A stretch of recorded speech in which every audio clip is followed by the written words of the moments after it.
passo a palavra ao Dr. Sérgio Cruz Arrinharar, que vai falar sobre coletivização e cumprimento das decisões proferidas em ações coletivas. Muito obrigado.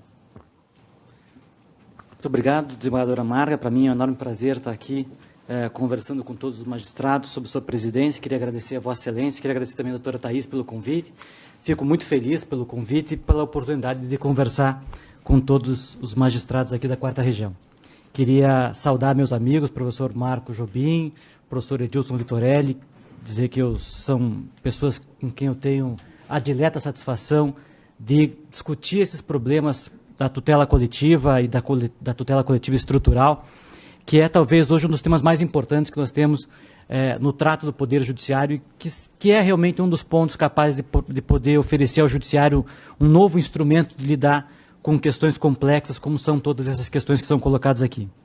E queria saudar todos os presentes, peço licença para fazer isso na pessoa do Dr. Rodrigo Caravetes, meu veterano na faculdade, mas uma pessoa para quem eu tenho uma enorme dívida. Eu nunca tive a oportunidade de agradecer a ele de forma pública. O Dr. Rodrigo foi, na época do meu concurso de juiz federal, ele já era juiz do concurso anterior, eu estava para fazer a prova oral do concurso e ele me ligou, a gente nem era tão amigo assim, mas ele me ligou lá para casa para me contar, assim, me dar dicas sobre a prova, como é que funcionava e tal.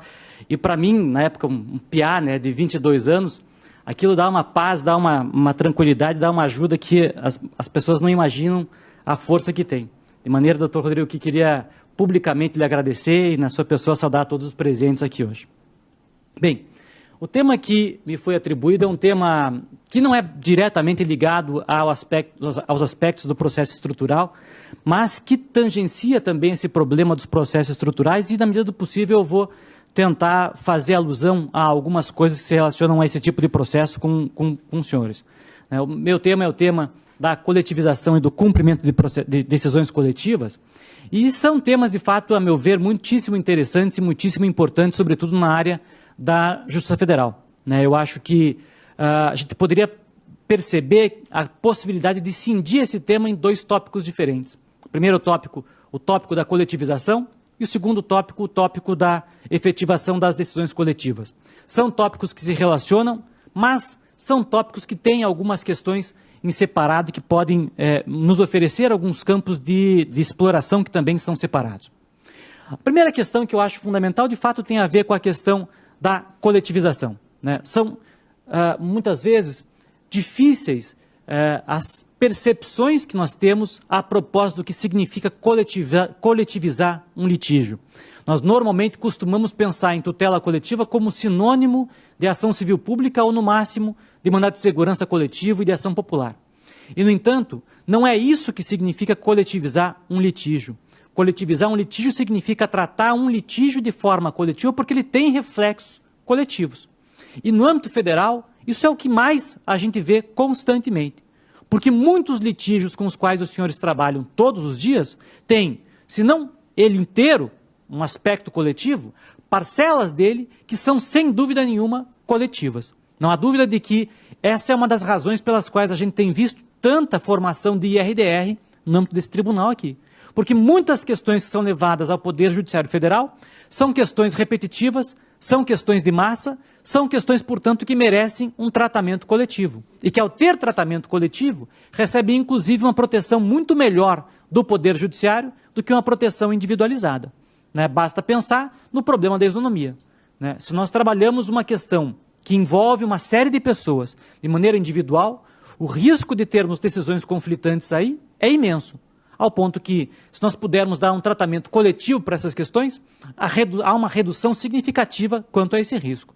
Sem contar em problemas mais concretos, como a discussão sobre o custo da litigância, que muitas vezes é um aspecto fundamental também para o próprio Poder Judiciário, que precisa racionalizar o seu trabalho, precisa racionalizar sua força de trabalho e concentrar essa força de trabalho naquilo que precisa, de fato, dessa força de trabalho, deixando questões que já estão resolvidas para, enfim, uma atuação de outra maneira, e outros problemas que estão colocados aí e que não seriam necessários serem colocados aqui.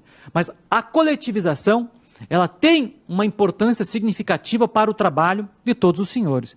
E por isso é fundamental que a gente perceba que a legislação processual brasileira, seja por meio dos instrumentos clássicos de tutela coletiva, seja por meio de vários institutos colocados no Código de Processo Civil, permite uma ampliação dessa dimensão das técnicas de coletivização. Aqui eu trago alguns desses instrumentos que são tradicionalmente ligados a questões de coletivização. E faço uma observação muito rápida em relação a isso. Quando o Código de Processo Civil foi elaborado, parte da doutrina brasileira, e aliás parte dos próprios autores do anteprojeto do Código, defendiam a ideia de que são coisas absolutamente diferentes. As técnicas de coletivização teriam a ver com tutela coletiva mesmo de direitos meta-individuais. Mas, ao lado disso, eu teria outras técnicas que trabalhariam com instrumentos de tratamento agrupado de litígios individuais. Essa, por exemplo, é a visão do Bruno Dantas, um dos autores do anteprojeto do Código. Como se, então, nós estivéssemos tratando de dois instrumentos, dois universos diferentes que não devessem conversar entre si. Acho que essa é uma visão muito equivocada do problema e que, na realidade, mais complica do que ajuda o sistema.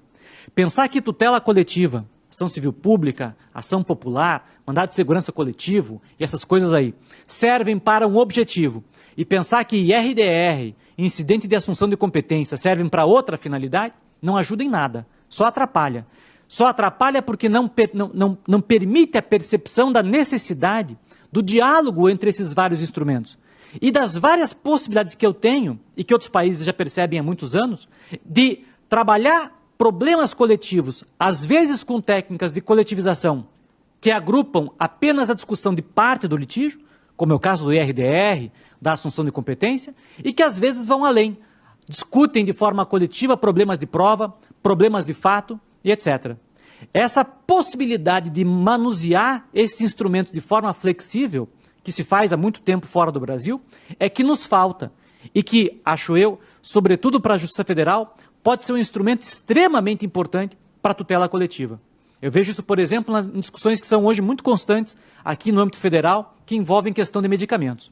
Aliás, mais do que eu, os senhores sabem de que a bomba vai sobrar para a Justiça Federal, né? Eu participo de um grupo de WhatsApp que trabalha sobre saúde, e logo depois da decisão do Supremo, da primeira decisão do Supremo de quarta-feira passada, primeira coisa que aconteceu ali foi um juiz estadual postar e dizer assim, bom, agora eu vou exigir que botem a União em toda ação sobre medicamento, porque daí eu mando tudo para cá e eles não têm mais problema nenhum para resolver. Ou seja, o problema vai sobrar para cá.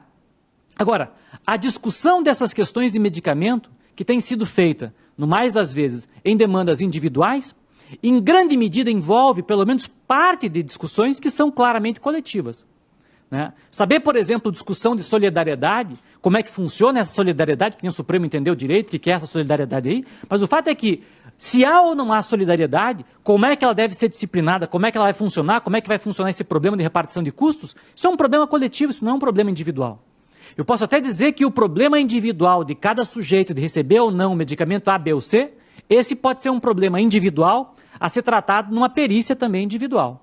Agora, essa é uma discussão que poderia muito bem ser colocada como um aspecto da liquidação de uma ação coletiva, liquidação essa condicionada a uma perícia individual. E aí seria absolutamente desnecessário, desde que fixadas balizas mais ou menos adequadas, absolutamente desnecessário ter essa repetição, que a gente vê quase todo dia, de uma sentença gigantesca para tratar desde o problema do direito fundamental à medicação, tratando pelas regras que se aplicam quanto à legislação em matéria de medicamento, indo até a solidariedade, para daí no final dizer, bom, e no caso concreto, tem a perícia que diz A, e tem o laudo lá do Hospital X, no nosso caso lá do Paraná, do HC do Paraná, ou no caso lá do Hospital de Minas Gerais, que diz Y. Então eu vou dar ou não vou dar o medicamento. Quer dizer, a rigor, a discussão pontual, a discussão individual, é uma discussão pequena nessa dimensão toda aí. As questões propriamente desse litígio, elas são muito mais abrangentes. E muitas vezes até recomendam um tratamento na via coletiva. Né? Eu me lembro de um caso que foi inclusive julgado aqui no tribunal, que envolvia um tipo específico de leite. E foi muito interessante a solução dada, porque até a própria União concordava com a solução deferida, mas faltava o debate sobre o problema da implantação, num tempo adequado, daquele leite no fornecimento para toda a coletividade. E foi, inclusive, a partir dos debates após a sustentação oral da União, que surgiu a ideia de dar um prazo para que a União concluísse uma audiência pública e que provisoriamente tivesse um tratamento X e Y para aquele tipo de leite. Esse é o tipo de solução que se dá e que, se percebe, é uma solução que toma em consideração uma resposta coletiva para um problema que também é coletivo, que não é individual de uma pessoa determinada. Esse caso específico era um caso, de fato, de uma ação coletiva, né? Mas aí a solução coletiva, porque envolve matéria de fato, ela se dá muito mais corretamente dentro de um instrumento que permita a reavaliação de fatos de forma coletiva do que dentro de um instrumento que se limita a examinar questões de direito de forma coletiva. O importante, de qualquer maneira, é a percepção de que esses instrumentos têm que conversar entre si e que, muitas vezes, a resposta de um IRDR é o suficiente para eu dar a resposta coletiva a um problema coletivo. Outras vezes, eu preciso de um instrumento que permita a avaliação também de fato. Outras vezes, eu preciso de perceber a natureza coletiva de um instrumento através de demandas individuais, que é para isso que, inclusive, serve aquilo que está colocado ali com o nome de atos concertados entre juízes cooperantes. Figura prevista pelo Código no artigo 69, do qual eu já vou tratar muito rapidamente com os senhores também.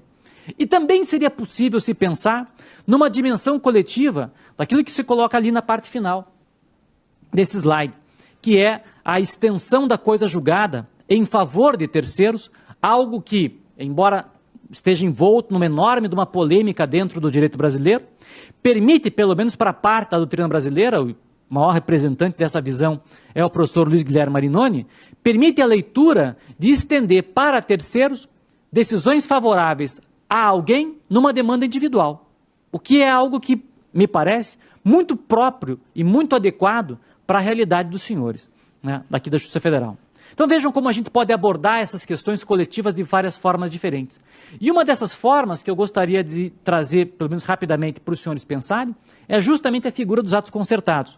Porque a magistratura, de fato, muitas vezes carece de um instrumento de diálogo capaz de transformar uma demanda de individual em coletiva, né? O Código tinha uma previsão de um instrumento para esse fim, se essa figura foi vetada, a meu ver foi bem vetada, porque a regra era muito ruim mesmo, mas ela deixou em aberto esse outro instrumento, que é um instrumento muito interessante em técnicas de coletivização, em técnica de coletivização, né? É a possibilidade de você agrupar não apenas casos individuais para uma solução conjunta, mas parcelas de casos individuais para uma solução conjunta.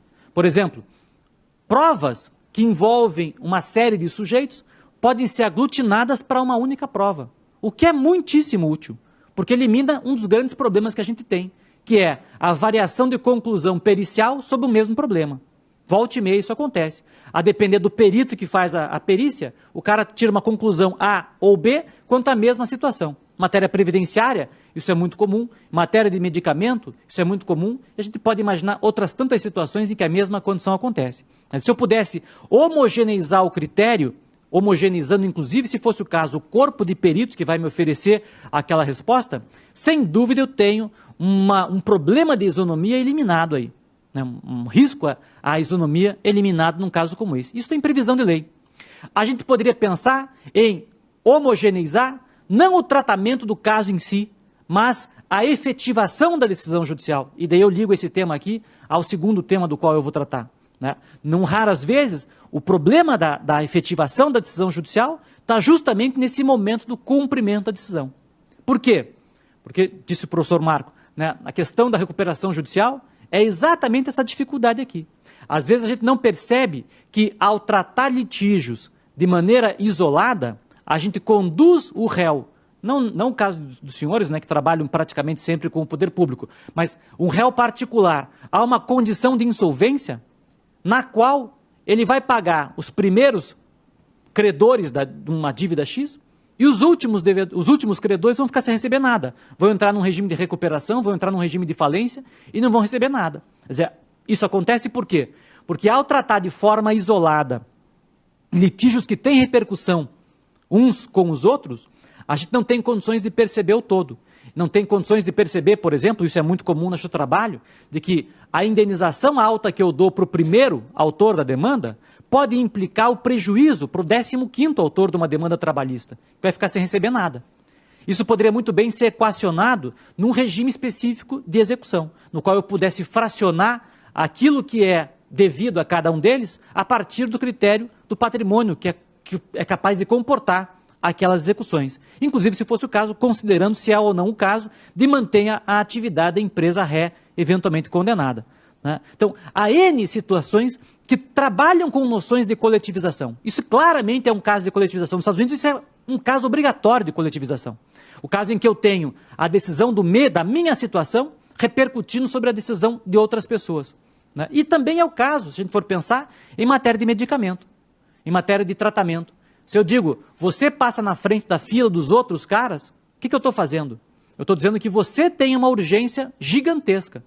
Mas eu não olhei a situação do primeiro da fila, do segundo da fila, do terceiro da fila, para ver se a situação deles também não é tão urgente quanto.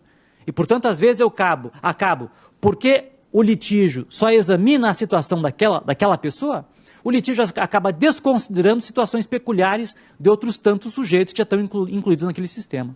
Então, a possibilidade que a gente tem de aglutinar, seja a produção de prova, seja, por exemplo, atos de comunicação processual, seja a efetivação da decisão judicial, são técnicas de coletivização que são muitíssimo interessantes e capazes de oferecer uma resposta não apenas mais justa do ponto de vista teórico, mas também mais aceitável, mais efetivável do ponto de vista da própria gestão do trabalho jurisdicional. Então são técnicas de coletivização que o Código tem e que, me parece, poderiam muito bem ser empregados com muita utilidade na prática por todos os senhores.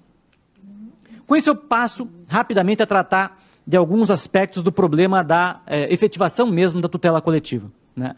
E faço isso mostrando também muito rapidamente alguns, para mim, dos princípios retores da tutela coletiva de forma geral dentro do modelo brasileiro. Vejam que quando eu falo em tutela coletiva, eu não estou falando aí em ação civil pública, nem em ação coletiva. Eu estou falando em técnicas de coletivização de forma geral. E para mim, essas técnicas trabalham, elas todas, com 3 princípios retores. Primeiro deles, princípio que já foi mais do que examinado pelo Superior Tribunal de Justiça, o princípio do microsistema de tutela coletiva dentro do modelo brasileiro. Né? Então, a ideia de que os processos coletivos, ou a tutela coletiva de forma geral, ela envolve um modelo próprio de resolução de litígios, envolve um sistema próprio de solução das controvérsias, né? Que eventualmente conversa com outros sistemas, mas precisa estar unificado dentro de um único modelo de diálogo.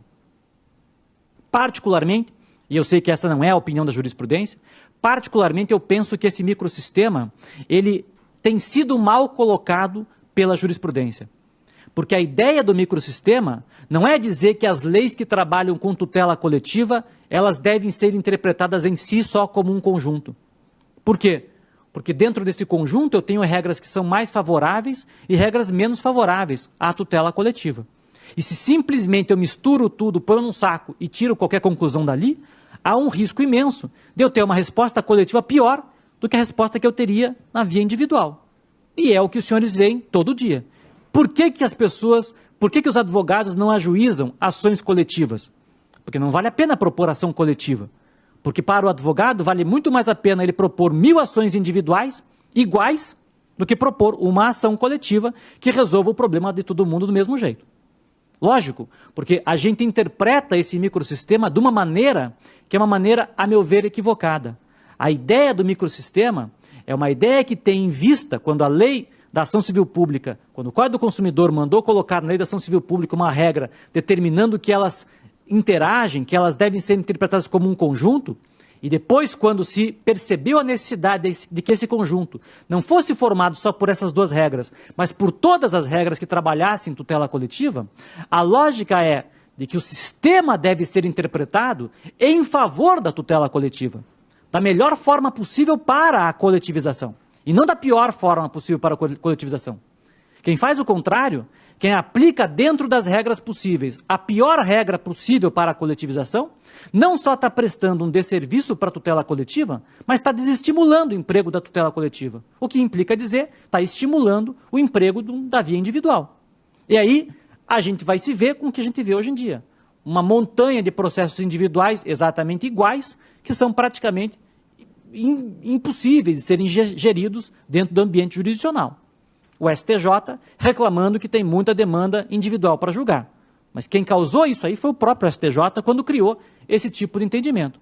Se tivessem usado uma interpretação que favorecesse a tutela coletiva, como fez em relação a um outro aspecto, sem nenhuma base legal, né, a gente talvez estivesse aqui dentro de um outro panorama, que é o que, por exemplo, a gente vê em vários outros países que trabalham com esse tipo de lógica. Então, a meu ver, a ideia do microsistema trabalha com a lógica de que se eu tenho várias regras que trabalham com tutela coletiva e eventualmente elas são diferentes, a regra que deve prevalecer é aquela que oferece para a tutela coletiva a melhor solução possível, a melhor resposta possível em favor da tutela coletiva. Isso tem, a meu ver, uma base constitucional, a ideia da própria previsão constitucional da tutela coletiva como uma garantia individual e coletiva fundamental, né? Mas também é um princípio hermenêutico que é salientado por toda a doutrina que trabalha com o processo coletivo dentro do modelo brasileiro. O segundo desses princípios retores do modelo brasileiro é o da prejudicialidade da tutela coletiva sobre a individual. Se eu puder trabalhar uma questão na forma coletiva ou na forma individual, a forma coletiva sempre é preferencial sobre a forma individual. Por que é assim? Porque isso atende ao dever poder do próprio Poder Judiciário, né? Não há um direito do indivíduo a demandar individualmente em juízo. Há um direito dele de que a sua causa seja examinada em juízo, mas não a que ele apareça individualmente em juízo, né? E isso responde ao interesse do próprio Estado, que é o interesse de gestão da própria administração do Poder Judiciário, né? O Poder Judiciário tem recursos limitados e, portanto, não pode esbanjar esses recursos. É o mesmo problema em matéria de saúde, né? O sujeito é médico, ele não pode simplesmente dizer é bom que fique todo mundo doente porque eu dou a aspirina para todo mundo. É claro que técnicas que vão prevenir o litígio, técnicas capazes de lidar com o litígio, com a saúde, por exemplo, de forma coletiva, são sempre mais adequadas para lidar com esses problemas que são coletivos também. A mesma lógica deve ser aplicada para cá. E, por fim, a ideia da instrumentalidade potencializada, digamos assim, da tutela coletiva. A tutela coletiva, ela visa um valor maior. E porque visa um valor maior, a maneira de encarar eventuais defeitos desse tipo de processo, né, é também um pouco diferente. Algo que também vem salientado hoje no Código de Processo Civil, mas me parece que no campo coletivo, sobretudo, isso é muito importante, né? Extinguir uma ação civil pública por um problema processual qualquer, ilegitimidade de parte, sei lá, defeito de representação ou coisa que valha, sem permitir que eu possa corrigir o problema, é ao mesmo tempo impedir a viabilidade daquela tutela que vai afetar uma série de pessoas, mas, além de tudo, é fazer com que esse problema não seja resolvido. Ele volta depois, só que volta na via individual. Extinguir uma ação coletiva que é trazida por um ente coletivo, na verdade é dizer, olha, busquem de volta esse negócio na via individual. E criar, de maneira oblíqua, um mercado, muitas vezes, de trabalho daquele tipo de questão, né? Só para ilustrar essas ideias para os senhores, eu trago algumas decisões que trabalham com esses problemas, né? Aqui a ideia do microsistema. Eu escolhi um caso que é um caso até mais antigo, mas é um caso interessante porque é um caso em que o microsistema é criado a partir da lei de improbidade, né? E não a partir do sistema tradicional, Código de Defesa do Consumidor e Lei da Ação Civil Pública, né? Aqui a ideia da prejudicialidade, coisa que ficou conhecida, porque o STJ já jogou essa matéria, inclusive, em termos de caso repetitivo, né? E o interessante desses casos todos aqui é que isso, na verdade, contraria a regra expressa do Código quanto ao regime de suspensão ou não de casos individuais, mas responde de forma muito adequada à lógica do sistema coletivo. O que, a meu ver, é muito interessante para quando a gente for pensar em matéria de execução. A lei brasileira trabalha no modelo de execução com a preferência da execução individual. E eu pergunto, trabalhar com a preferência da ação individual, será que atende aos objetivos da tutela coletiva? Atende, inclusive, aos objetivos dos senhores, como poder judiciário? Quer dizer, quando eu digo que o processo coletivo estimula a execução individual, o que eu estou falando?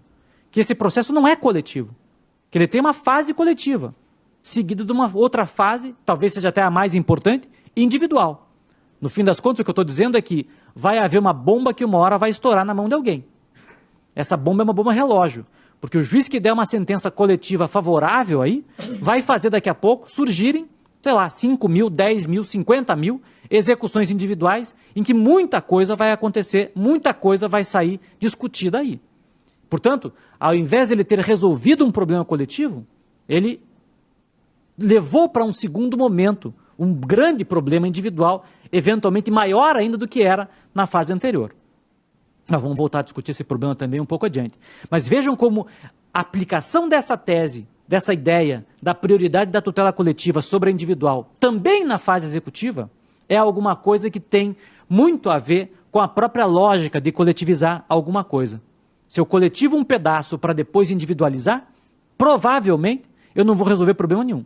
Todos os benefícios que eu tenho da tutela coletiva vão desaparecer na fase de execução, a começar pela própria ideia de isonomia. Porque se eu abro execuções individuais, eu abro a possibilidade de que um cara lá vai ganhar 1.000, o outro vai ganhar 50 mil, o outro vai ganhar 3 mil, o outro não vai ganhar nada. Para um vai prescrever, para o outro não vai prescrever, para o outro vai acontecer isso, para o outro vai acontecer aquilo. De modo que isonomia acabou. Gestão do trabalho judiciário acabou também.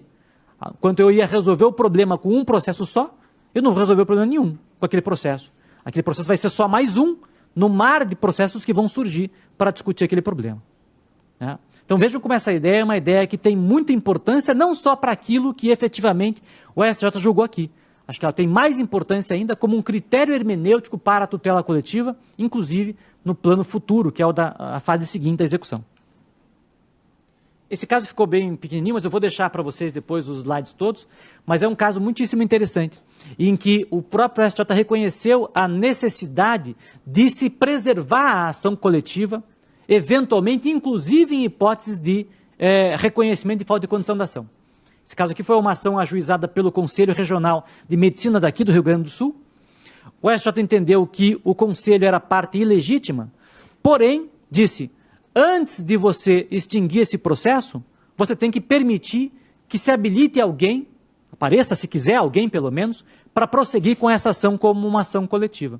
Então você não pode simplesmente extinguir o processo coletivo por ilegitimidade, sem dar a oportunidade de que eventualmente haja uma emenda a essa petição inicial por um legitimado coletivo que seja adequado para conduzir esse processo. Por quê?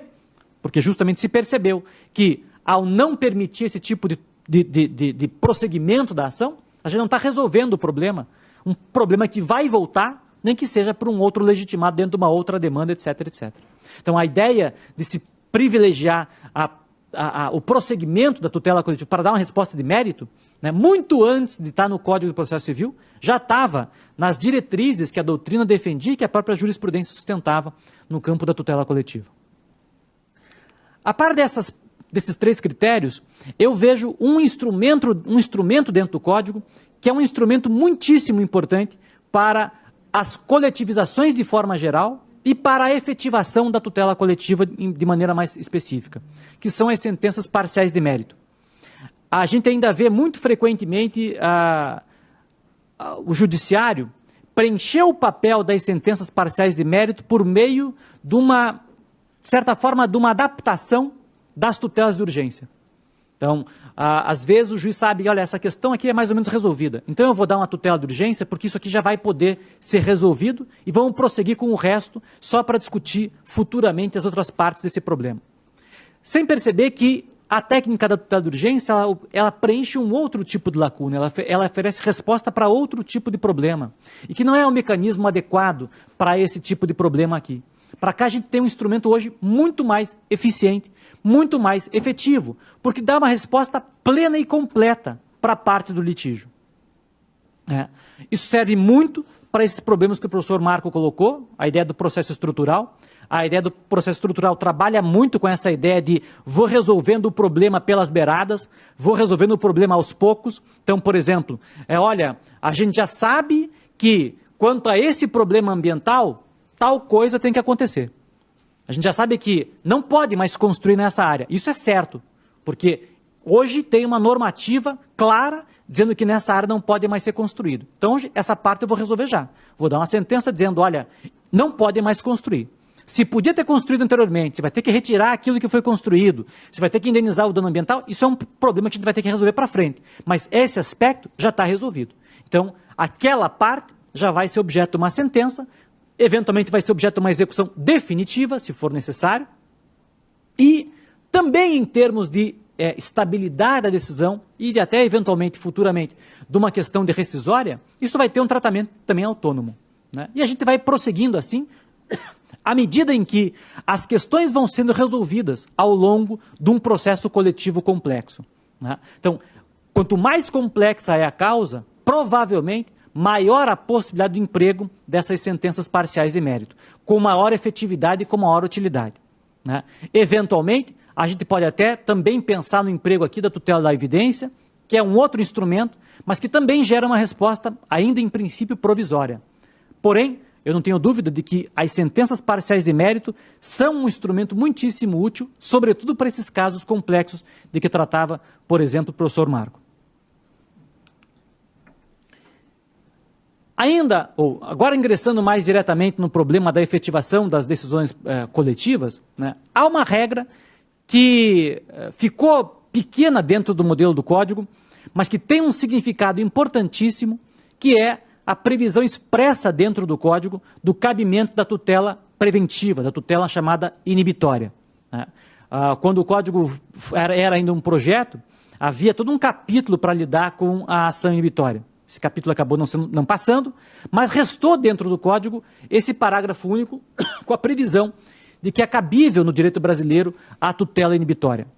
Isso aqui tem um significado importantíssimo, não apenas naquilo que está expressamente consignado aqui, que é talvez o dado mais básico da ação inibitória, que é a ideia de que em ações inibitórias eu não tenho a possibilidade de discutir nem dano nem culpa. Isso aqui é muito importante, mas não é o mais importante. O mais importante é a percepção de que, se o direito brasileiro assume a possibilidade de uma tutela do tipo inibitório, implicitamente ele tem que dar também ao Poder Judiciário instrumentos para que seja viável a construção de uma tutela do tipo inibitória. Não adianta o juiz dizer assim, proíbo você de tal comportamento, e dizer, se você fizer aquele negócio, eu te boto uma multa de R$50. O cara dá risada, faz e paga a multa, e acha barato ainda. E em muitos casos é o que realmente acontece.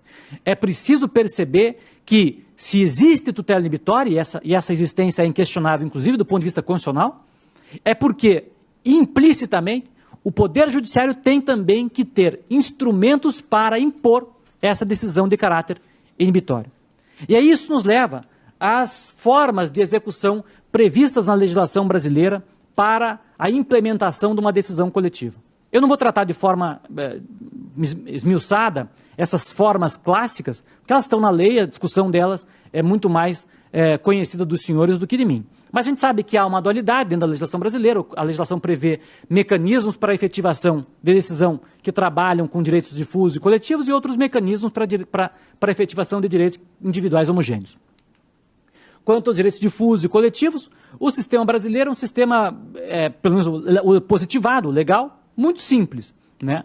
Os legitimados coletivos todos podem fazer tanto o pedido de liquidação como de cumprimento, né? A regra da competência basicamente é a regra da ação, então o juiz da ação é o juízo competente para liquidação e para execução, e o modelo brasileiro de efetivação pode implicar ou prestações de fazer ou não fazer, vamos ver um pouquinho isso adiante, ou pagamento de soma. O pagamento de soma, pela legislação, enviado para o Fundo de Direitos Difusos, que é um dos grandes lixos que o Brasil tem, né? O professor Edilson tem uma ação civil pública discutindo esse negócio, até onde eu sei continua valendo a decisão que você conseguiu, porque para quem olha esse fundo, a ideia pode em tese parecer muito linda, mas para qualquer pessoa que examine aquele negócio um pouco mais a fundo, percebe que o fundo na verdade é um enorme, de uma porcaria. O dinheiro que vai para lá muitas vezes é contingenciado, acaba entrando como recurso para fazer superávit primário para a União e não é empregado para finalidades públicas nenhuma. Né? Há um estudo mais ou menos recente, 2017, eu fiz um estudo sobre isso há muitos anos atrás, mais de 10 anos, mas há um estudo mais recente, 2017, em que se demonstrava que, se não me engano, alguma coisa como 2% do valor dos recursos do fundo arrecadado em 2016 foi encaminhado para projetos, foi direcionado para projetos de tutela coletiva. E desses 2%, se os senhores forem olhar, na verdade é zero que foi encaminhado para tutela coletiva, porque todos os recursos foram encaminhados para projetos assim: dá dinheiro para a universidade tal para estruturar o departamento do não sei o que lá.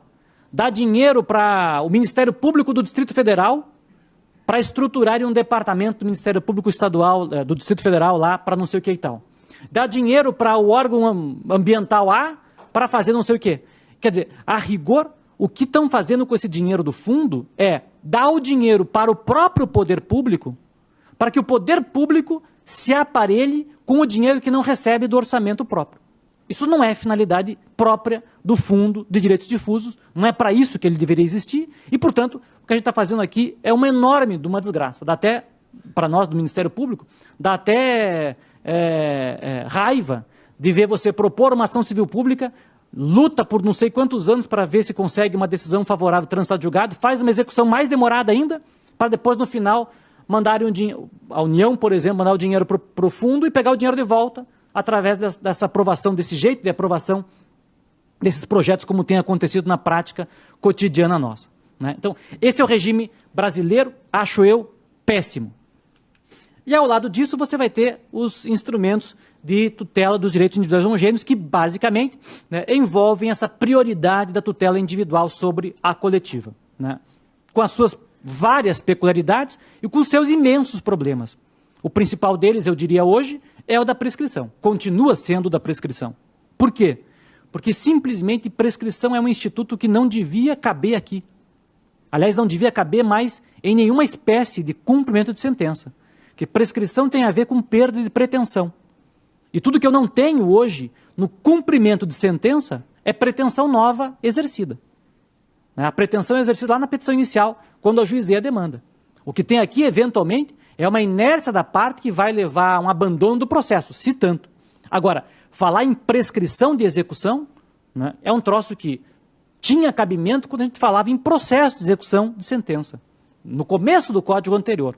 Hoje, quando não tem mais processo nenhum, não tem base, não existe mais base nenhuma jurídica para continuar falando em prescrição. Pior ainda para falar em prescrição com um prazo só, de 5 anos, que é o que a jurisprudência do STJ inventou. Vejam só, né, eu sempre digo isso, olha a barbaridade que a gente faz em processo coletivo. Porque isso aqui ficou legal quando os bancos defenderam isso aqui, porque o prazo de prescrição das pretensões individuais era muito maior. Então eles diziam, para evitar essa ação coletiva, bota o prazo dos 5 anos, que é o prazo da ação popular, para cá. Esse é um exemplo de uma má interpretação do microsistema de tutela coletiva. Né? A ação popular não tem nada que ver com tutela clássica de direito privado por meio de ação civil pública, mas bota esse prazo para cá e usa o mesmo prazo de 5 anos para toda ação coletiva. Isso vai bem se o prazo de prescrição individual é de 10 anos, porque daí eu fecho a porta para o cara vir na via coletiva e obrigo ele a vir na via individual. Mas pensem o contrário. Pensem que a pretensão individual tem prazo prescricional de 2 anos, de 1 ano. Perdi o prazo de prescrição para ajuizar a ação individual. O que eu faço? Eu monto uma associação, espero 1 ano para dar a pré-constituição e ajuizo uma ação coletiva. Sobraram 3 ainda, 4 para propor a discussão coletiva. É a fênix do direito, renasce das cinzas a pretensão do sujeito. Né? Porque agora virou 5 anos a pretensão do cara de ajuizar, de discutir aquele troço na via coletiva.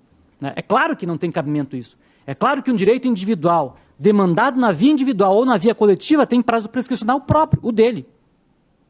Né? E o prazo prescricional dos direitos meta-individuais? Bom, para esses a gente precisa criar uma nova técnica, uma nova teoria, pela simples razão de que o meio ambiente não age sozinho. Né? Para o incapaz a gente conhece isso, a gente sabe lidar com isso, mas a gente não consegue lidar com isso, por exemplo, para interesses que não são personalizados. Aí a gente precisaria desenvolver um outro tipo de técnica. Mas também não é um problema meu tratar essa questão aqui com os senhores. Mas só vejam como isso traz dificuldades concretas, né, e dificuldades teóricas. As concretas os senhores conhecem muito melhor do que eu. Por isso que eu acho que é necessário que a gente trabalhe com outras alternativas a esse regime próprio. Com alternativas capazes de perceber as potencialidades da tutela coletiva e as potencialidades dos instrumentos de efetivação previstos hoje na legislação processual brasileira de forma geral. Aqui eu coloco algumas dessas possibilidades, deixo elas mais como forma para que os senhores possam pensar e eventualmente desenvolver isso no futuro, mas gostaria de rapidamente trabalhar algumas delas. A primeira delas é essa possibilidade de sentenças líquidas, sentenças que não são sentenças deixadas para uma eventual liquidação futura individual. Isso era uma demanda já constante num diploma, que é um diploma que serve como modelo para os diplomas internos, para as leis internas sobre processo coletivo, esse chamado Código Modelo para a Ibero-América de tutelas coletivas, que se previa já essa ideia. Sempre que possível, o juiz deve preferir uma sentença líquida sobre uma sentença ilíquida. Ou, pelo menos, se ele não tiver condições de dar uma sentença líquida, ele que profira uma sentença em que ele ofereça os parâmetros para uma liquidação extrajudicial daquela sentença. E hoje isso foi albergado pela própria legislação processual brasileira. O artigo 491 expressamente diz que ainda quando a parte autora formule pedido ilíquido, sempre que for possível, o juiz deve oferecer uma sentença líquida. E essa lógica, aqui no Rio Grande do Sul, teve uma expressão interessantíssima, porque há muitos anos, na Justiça Estadual aqui do Rio Grande do Sul, surgiu o primeiro caso de uma ação civil pública em que o juiz concedeu uma resposta líquida, deu um valor específico de indenização para cada indivíduo. E disse, olha, se os indivíduos não gostarem do valor que eu estou fixando, podem vir aqui reclamar a diferença. Ninguém foi. Por quê? Porque o custo de uma execução individual é muito alto e muito arriscado. De modo que, normalmente, para as pessoas, às vezes, é muito melhor receber um valor determinado a título de uma indenização de um dano moral, de um dano patrimonial específico, né, já pré-fixado, do que, eventualmente, se arriscar depois, contratar um advogado e ir numa demanda futura para ver quando é que ele ganha lá na frente. A gente tem um caso, inclusive, aqui na Justiça Federal, também famoso, conhecido, né, de um juiz federal, o Dr. Vicente Ataíde, que ele também fez a mesma coisa no caso do consórcio Garibaldi. Pré-fixou um valor de indenização para todas as vítimas e disse, olha, vocês não vêm aqui me incomodar com a execução individual. Vocês vão receber uma notificação na casa de vocês e vocês vão lá direto na conta levantar o valor, que é um valor pré-fixado. É esse o valor da indenização que vocês vão receber. Se eventualmente vocês quiserem questionar isso, pode até vir. Mas eu acho que a maioria deles até não foi. Justamente porque essa resposta cumpre com o papel da tutela coletiva para as partes e para o próprio Poder Judiciário. Dá uma resposta adequada para a vítima, ela vai receber um valor, ela não vai ficar desalbergada de qualquer tipo de resposta, de valor. E o próprio Poder Judiciário vai resolver em uma demanda só todo aquele problema. Não vai empurrar aquilo para 5 mil, 10 mil, 50 mil execuções individuais, o que pode ser muitíssimo prejudicial para uma série de situações. Claro que isso aqui tem cabimento para certos casos pontuais, mas essa é uma resposta que, a meu ver, tem base legal e pode oferecer uma resposta muito melhor em termos de efetivação do que aquilo que a gente está, muitas vezes, acostumado a perceber. É claro que a resposta tradicional de dar uma sentença ilíquida é muito mais fácil de ser dada, muitas vezes, porque não tem que envolver uma série de outras discussões. Porém, por outro lado, ela pode criar um monte de outros problemas lá na frente que poderiam ser resolvidos por meio de uma sentença coletiva antecedente. Além dessa técnica, que eu acho que é uma técnica muito interessante, a gente vai ter hoje essa cláusula aberta, né, do Código do Processo Civil, que oferece para o juiz um poder de efetivação das decisões judiciais praticamente, não digo totalmente, mas quase que ilimitado. Né? Observados os limites constitucionais, os limites legais, a gente tem uma amplitude hoje de mecanismos capazes de serem empregados pelo Poder Judiciário, que é muitíssimo interessante. E que conta, pelo menos num ponto de vista teórico inicial, inclusive com a aprovação da própria Escola Nacional de Formação e Aperfeiçoamento da Magistratura. O primeiro encontro que foi feito sobre o Código do Processo Civil foi aprovado esse enunciado 48 da Infam, que vai justamente dizer, olha, isso é uma técnica ampla, a ideia é que se utilize isso aqui mesmo e tem uma série de possibilidades de emprego. A gente sabe que a coisa não foi bem assim, a jurisprudência que está sendo formada não é tão ampla assim, mas acho que ainda há uma enorme esperança no fim do túnel. Em primeiro lugar, porque isso, de fato, esses instrumentos todos nos oferecem a possibilidade daquilo que realmente constitui o chamado Fluid Recovery. Né? A gente está acostumado a supor que Fluid Recovery é aquilo que o Código de Defesa do Consumidor coloca para a ausência de execuções individuais. Então, para nós, Fluid Recovery não teve indivíduo que se habilitou para a execução individual, pode haver uma execução coletiva residual que se destina para o fundo. Isso não é Fluid Recovery dentro do modelo brasileiro, dentro do modelo original norte-americano. Né? Isso, na verdade, não é Fluid Recovery em lugar nenhum. Fluid Recovery, na verdade, é uma técnica compensatória a um prejuízo também fluido, a um prejuízo que não é determinado facilmente de forma individual, ou que não vai estimular indivíduos a uma execução individual. Né? E aqui a gente tem um exemplo muito interessante, que reúne tanto aquilo que eu havia falado anteriormente, de uma decisão líquida, como essa técnica aí. Né? É uma decisão, inclusive, do STJ, em que se autorizou o pagamento de uma indenização de dano moral coletivo através não de execuções individuais, mas através de um desconto nas contas telefônicas das pessoas que haviam sido vítimas de uma cobrança tida como ilegal. Né? Então, vejam que isso aí é possível, tem base jurisprudencial e legal. Né? E é, de novo, um instrumento que facilita, não apenas porque evita que N pessoas tenham que ajuizar execuções individuais, mas também facilita porque, em muitas situações, indivíduos sequer iriam ajuizar execuções individuais. Eu me lembro de um caso que a gente teve também aqui na Justiça Federal, que envolvia a cobrança por diploma, por taxa de diploma. Imagina se isso fosse deixado para execuções individuais. Quem é que vai executar o valor de R$100 da taxa de diploma que teve que pagar? Seria uma sentença que ficaria no limbo. Na verdade, iria resultar essa execução fluida aí, que também seria outro limbo. Então, muito mais adequado é o que foi feito em alguns desses casos, dizendo, olha, você vai lá na própria instituição de ensino e pega o dinheiro de volta.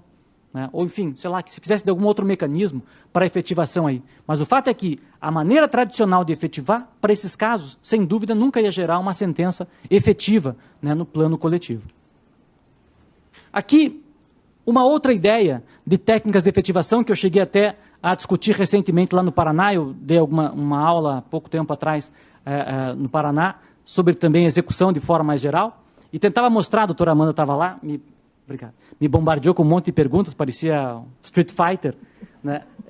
Mas tentava mostrar como a legislação brasileira é aberta em matéria de técnicas de efetivação. A gente está muito acostumado a pensar que técnica de efetivação é multa coercitiva. Vejam aqui um exemplo de uma figura que existe na legislação do CAD e que autoriza um órgão administrativo a empregar esses mecanismos. Né? Aqui a lei fala em punição, né? Fala em penas, mas é claro que isso não é uma pena, até porque se fosse pena não podia ser aplicado por um órgão administrativo. Né? Então isso aqui é um instrumento que, na realidade, é uma técnica de correção de uma hipótese, de uma situação de abuso de poder econômico. Isso tudo pode ser feito por um órgão administrativo. Será que aquilo que é permitido para um órgão administrativo também não é permitido para o Poder Judiciário? Dentro de um processo legitimado pelo contraditório, com todas as possibilidades e garantias que a gente tem no campo jurisdicional? Né? Dentre esses instrumentos, vejam especificamente a figura da intervenção judicial, também prevista expressamente na lei do CAD. Será que o Judiciário não pode decretar a intervenção judicial em empresa? E eu não estou nem falando da intervenção clássica, em que o juiz determina um interventor que vai assumir o papel de gestor de uma empresa. Há uma modalidade de intervenção judicial muito empregada fora do Brasil, nos Estados Unidos, por exemplo, e tratada expressamente na Argentina também, né, que é o sujeito que é um interventor com papel exclusivamente fiscalizatório.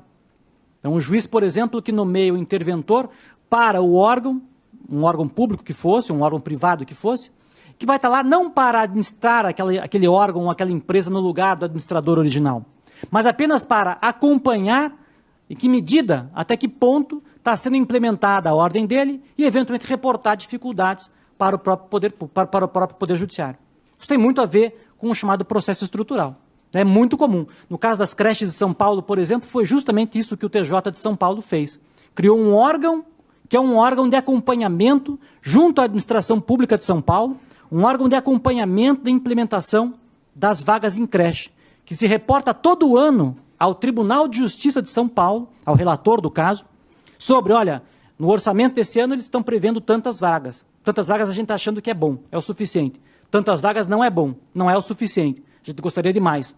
E isso faz com que o judiciário tenha um acompanhamento adequado dessa implementação dessas vagas em creche naquele estado, com resultado X ou Y.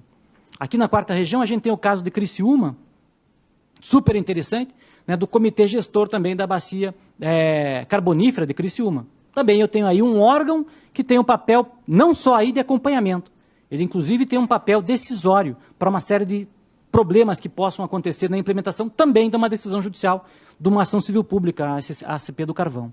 Então, a intervenção judicial é uma técnica interessantíssima e importantíssima, sobretudo para esses casos complexos que a gente poderia imaginar aqui. Restrição a direitos. Aí a gente entra nessa enorme discussão hoje muito comum de apreensão de passaporte, de apreensão de CNH e não sei o quê, né? Essas são as primeiras decisões que o STJ deu em matéria desses casos. Os 2 primeiros julgados são julgados contrários à apreensão do passaporte, mas que, em tese, pelo menos, admitem essa ampla possibilidade do judiciário de empregar restrições a direito como técnicas coercitivas, né? Não trabalharam o problema da CNH, dizendo que isso não era matéria de habeas corpus, mas não permitiram o emprego da apreensão do passaporte.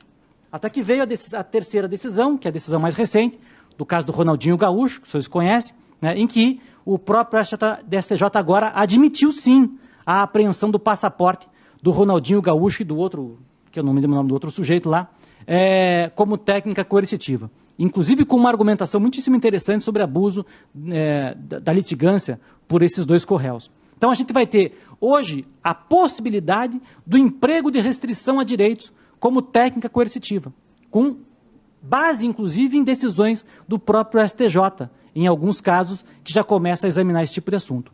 Coisa que também pode ser empregada na tutela coletiva, não só para tutela coletiva específica, empresa poluidora, por exemplo, empresa que restringe proteção do consumidor ou coisa que valha, mas que também poderia ser aplicada no campo dos processos estruturais, acho eu, também, eventualmente, com muita utilidade.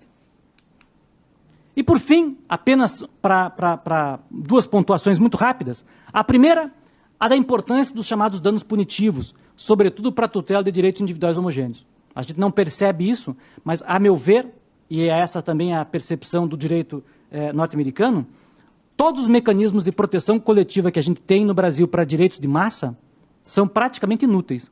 Por quê? Porque não estimulam o réu violador de direitos de massa a se comportar de maneira adequada. A gente resolve o problema de forma coletiva, mas o réu continua percebendo que há uma enorme utilidade em ele violar direitos de forma coletiva.